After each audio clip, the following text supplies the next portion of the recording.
Le chômage est-il trop et trop longtemps indemnisé en France? Oui, pour la Cour des comptes.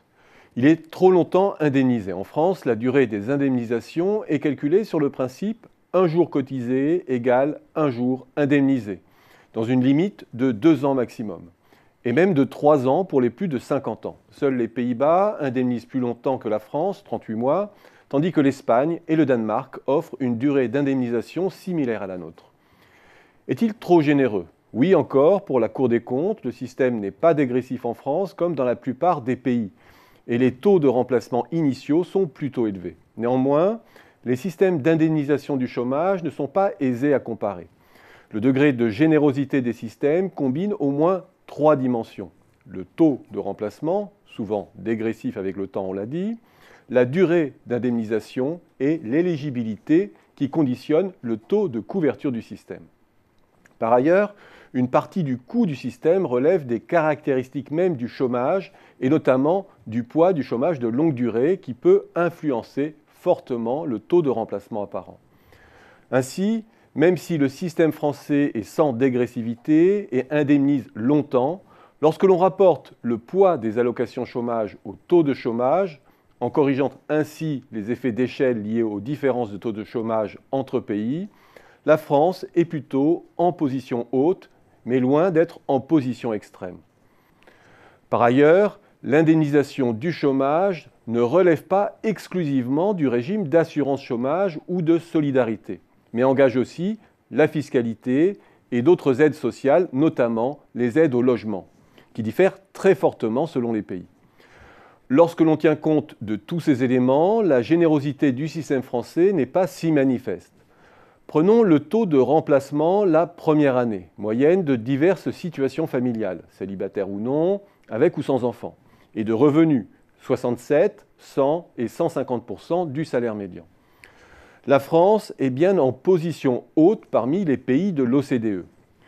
Si l'on tient compte maintenant de la diversité des aides sociales, aide au logement, fiscalité notamment, la France demeure en position haute mais régresse et se rapproche de la médiane.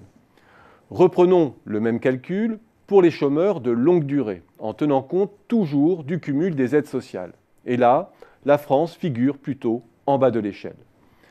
Reste que le système est en déséquilibre et que lorsque l'on cherche des zones d'économie, il faut tenir compte de 2 constats. La durée d'indemnisation influence la durée du chômage. Il existe en effet une pointe de retour à l'emploi au voisinage du basculement vers un revenu d'assistance. Et deuxièmement, ces comportements sont particulièrement affirmés chez les plus qualifiés. Ce sont eux qui sont les moins enclins à accepter une décote de leur salaire ou de leur qualification pour retourner en emploi. Dit autrement, le chômage est beaucoup plus involontaire chez les moins qualifiés. Tout cela incite à remettre en cause la spécificité la plus manifeste du système français, le très haut niveau de son plafonnement. Un chômeur en France peut toucher jusqu'à 7 300 € bruts, 6 300 nets par mois, alors que dans de nombreux pays comme l'Espagne ou l'Italie, le montant maximum de l'allocation chômage est inférieur à 1 700 € et qu'en Allemagne ou en Suède, il est inférieur à 2 500 € par mois. Conséquence, 30% des dépenses d'indemnisation du chômage sont versées aux 10% des chômeurs les mieux indemnisés. Dit autrement, plus enclins à différer leur retour à l'emploi et absorbant une part importante des ressources, les cadres seraient les vrais passagers clandestins du système.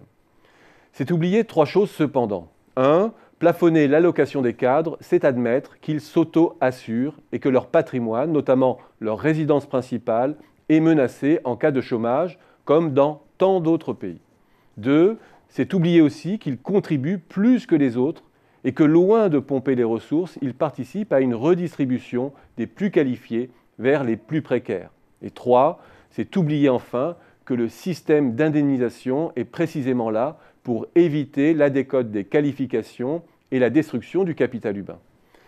Baisser le plafond est certes la mesure d'ajustement la moins inéquitable, mais c'est rester à la surface des choses si l'on ne traite pas en priorité l'efficacité des services de l'emploi et la qualité des emplois créés pour que la France soit là où elle doit être, c'est-à-dire en pénurie de cadres.